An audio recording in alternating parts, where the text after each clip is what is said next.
All right, so this is part two.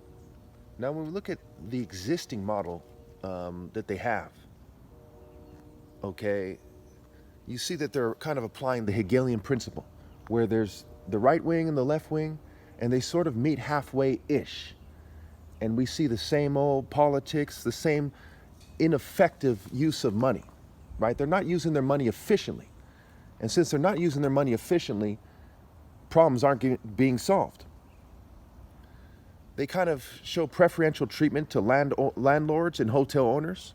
And why do I say this? I say this because, instead of building tiny homes, they're renting rooms for the homeless. And they're buying hotels and motels, which costs a lot of money. Building a tiny home doesn't cost that much money. If you build them in rural areas, you build them on surplus government properties, why aren't they doing more of this? And the more that they ineffectively spend money, the more it costs to address the homeless problem, and it doesn't get solved. So they can solve it, and they can spend money effectively, which would create more money for food programs for the poor. You see that, the grocery stores and the EBT cards, they work to a certain extent, but it's not the most effective way to operate. A lot of food gets thrown away from the farms. It's the wrong size, it's the wrong color, whatever problem it has that makes it so that it's less marketable, they just dump the food out. They dump the vegetables out.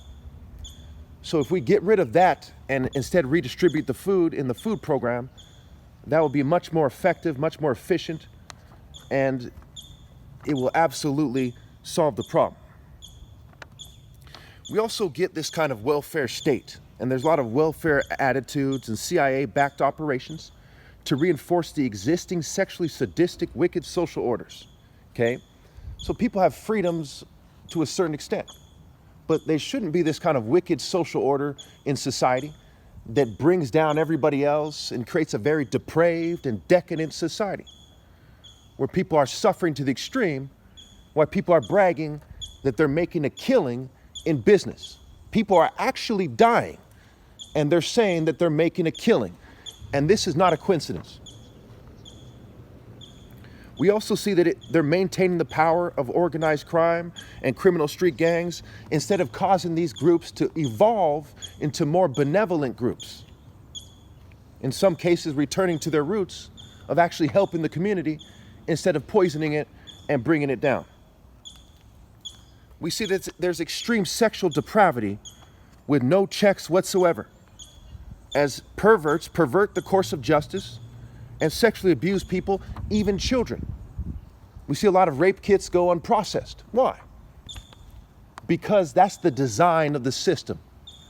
When all the think tanks get together, when the politicians with their aides, when the social clubs and the corporate groups and the military groups, when they get together and they look at the system, they wanted a system where a lot of people go homeless all the time, so that they could then sexually exploit the attractive women who go homeless and any other women they think that they should sexually exploit.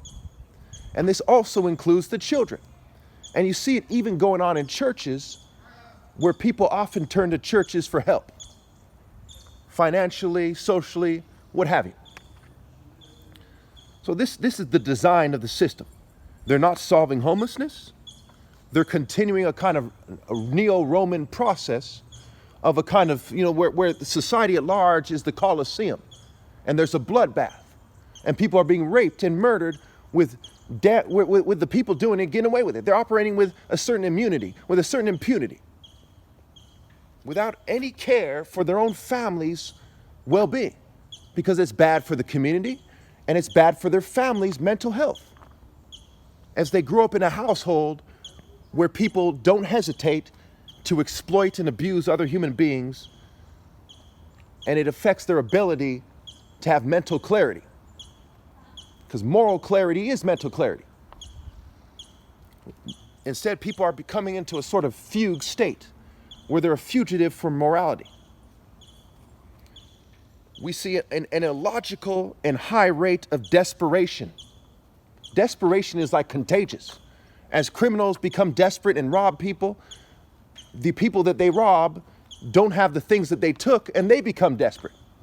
And it creates a wave of desperation. You see, people are following the depraved oppressors who created this situation, and it's compounding it. It's continuing it.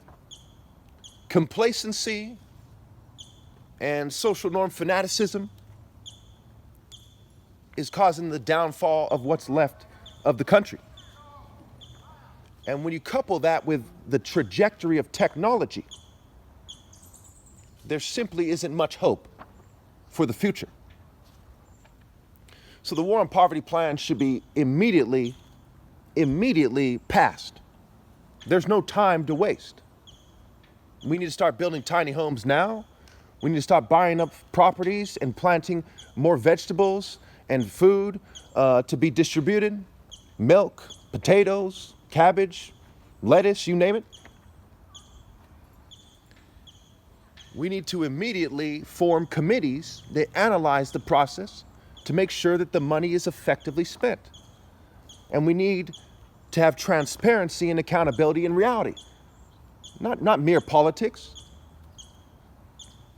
You see, to not pass the war on poverty plan is to commit crimes against humanity. One cannot have humanity unless they have morality, or else it's inhumanity instead of humanity.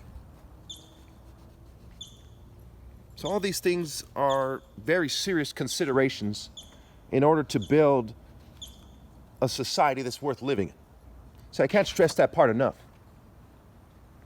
A mere $5 a day on average for less than millionaires, and $5 a month on average for less than millionaires, and $200 a month on average for people worth $1 million or more would make a huge difference.